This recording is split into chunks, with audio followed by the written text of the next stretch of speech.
Oke, assalamualaikum warahmatullahi wabarakatuh. Jumpa lagi teman-teman, Tren Quran. Jadi pada kesempatan kali ini kita kembali akan bahas soal tata cara mandi wajib yang sah dan benar seperti apa. Tapi spesifik pada kesempatan kali ini kita akan bahas soal larangan bagi orang yang sedang berjunub.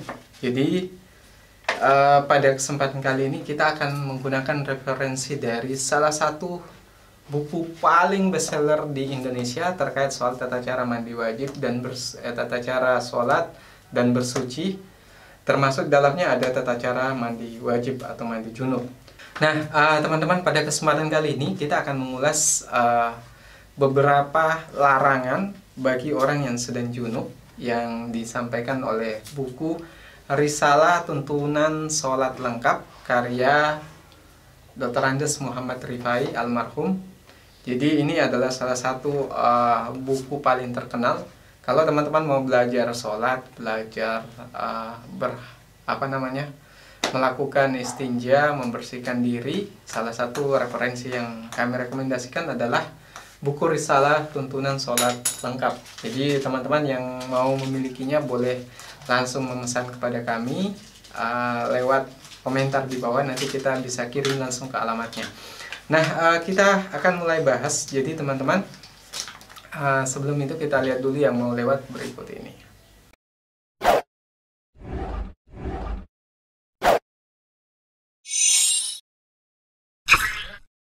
Oke, teman-teman, Tren Quran bicara soal tata cara mandi wajib itu sudah ada puluhan konten, puluhan video yang sudah kita bahas di sini. Nah, terkait larangannya karena belum pernah kita bahas, sebenarnya ini harusnya kita bahas di awal terkait larangan-larangan bagi seseorang yang sedang dalam kondisi junub atau berhadas besar. Nah, junub atau berhadas besar itu bisa banyak penyebabnya. Jadi bisa karena mimpi basah, bisa karena berhubungan, bisa karena haid, bisa karena setelah melahirkan atau setelah nifas, atau berhadas besar itu seseorang yang sudah meninggal, maka itu juga harus dilakukan mandi besar. Nah, teman-teman, ada beberapa larangan. Jadi larangan-larangan ini terkait dengan orang-orang tertentu yang dalam kondisi berjunub yang sudah kita jelaskan tadi, apa karena berhubungan atau berzina dengan tangannya dan lain sebagainya. Maka ada larangan-larangan dalam Islam yang harus dilakukan. Nah, yang pertama adalah melaksanakan sholat. Jadi sholat di sini dalam bentuk sholat apa saja, entah itu sholat sunnah atau sholat wajib, ataukah mungkin misalnya sholat Idul Fitri, Idul Adha dan lain sebagainya, itu haram untuk melaksanakan sholat sepanjang kita masih dalam kondisi junub. Nah, junub tadi penyebabnya bisa karena berhubungan, bisa karena mimpi basah, bisa karena berzina dengan tangannya, bisa karena haid dan lain sebagainya. Jadi dalam kondisi seperti itu teman-teman jangan sholat. Yang kedua, Zikran.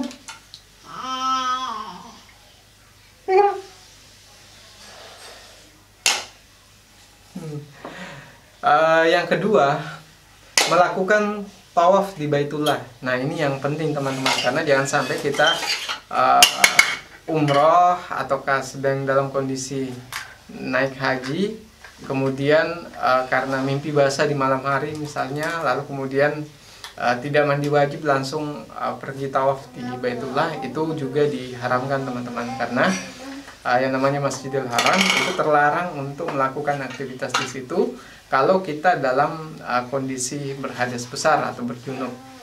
Nah, kemudian yang ketiga, memegang kitab suci Al-Quran. Jadi ini juga ada dalilnya. Jadi ada dalilnya, dalam Al-Quran disebutkan la yamassahu illal mutahharun. Jadi janganlah menyentuhnya kalau tidak dalam kondisi bersuci. Sekalipun kalau kita lihat secara redaksi ayat ini sebenarnya menyampaikan bahwa Al-Quran itu pada proses turunnya itu tidak ada campur tangan yang lain kecuali malaikat yang bersih. Jadi kalau secara kita lihat asbabun nuzulnya seperti itu, tapi ini tetap kita gunakan untuk kondisi umum bahwa Al-Quran tidak bisa disentuh kalau kita dalam kondisi berjunub, karena kita menggunakan kaidah usul Oleh ibratu bi umumil lafz la bi khususis sabab. Jadi pemahaman kita terhadap satu dalil bukan karena kekhususan sebabnya, tapi karena keumuman lafaznya. Jadi tetap saja menyentuh Al-Quran atau membaca Al-Quran itu tidak boleh pada saat berjunub. Kemudian mengangkat kitab Al-Quran itu juga tidak. Jadi sekedar memegang tidak, dan apalagi membaca Al-Quran itu tidak dibolehkan, karena kita dalam kondisi berhadas besar sebagai bentuk penghormatan kita kepada Al-Quran sebagai kitab suci untuk umat Islam. Nah, kemudian membaca kitab suci Al-Quran ini yang kelima juga disampaikan, kurang lebih hampir sama dengan yang ketiga, keempat, dan yang kelima ini adalah sama. Memegang, membawa, dan membaca itu sama-sama tidak dibenarkan ketika kita dalam kondisi berhadas besar atau berjunub. Kemudian berdiam diri di masjid. Ini yang tidak boleh, teman-teman. Jadi sebaiknya kalau kita dalam kondisi junub, jangan ke masjid, apalagi untuk sholat jamaah, apalagi untuk berdiam. Misalnya zikir di masjid, sebaiknya lakukan saja dalam hati di rumah atau di tempat lain.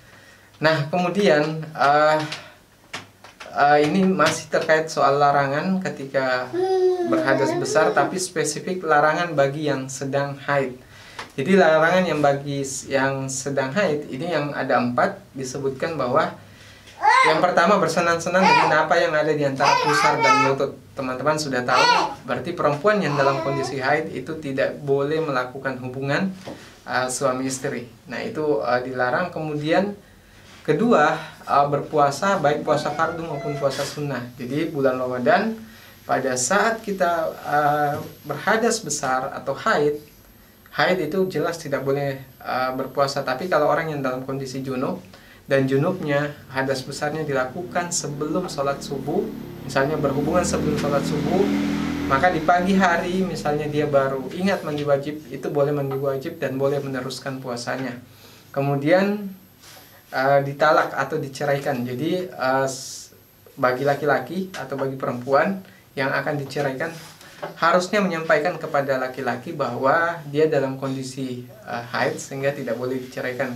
Salah satu hikmahnya adalah sebaiknya menunggu sampai perempuan itu bersih, jangan sampai setelah bercerai nanti hamil, nanti bingung siapa yang harus bertanggung jawab nantinya.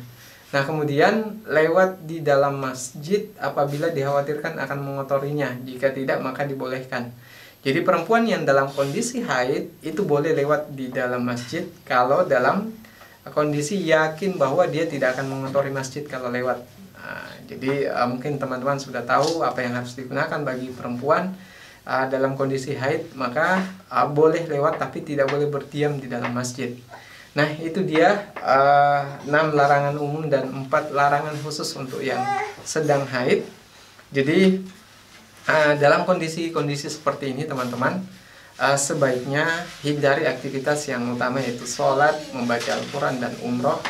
Atau bisa umroh tapi sebelum mulai melakukan tawaf itu mengusahakan untuk mandi wajib dulu pada saat pertama kali sampai ke Mekah atau ke Madinah.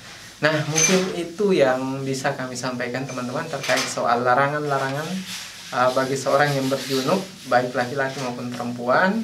Kalau ada pertanyaan soal tata cara mandi wajib yang sah dan benar, yang masih menjanggal di hati, masih belum teman-teman pahami, silahkan komentar di bawah, dan jangan lupa share video ini ke berbagai sosial media. Sekian dari saya, Assalamualaikum warahmatullahi wabarakatuh.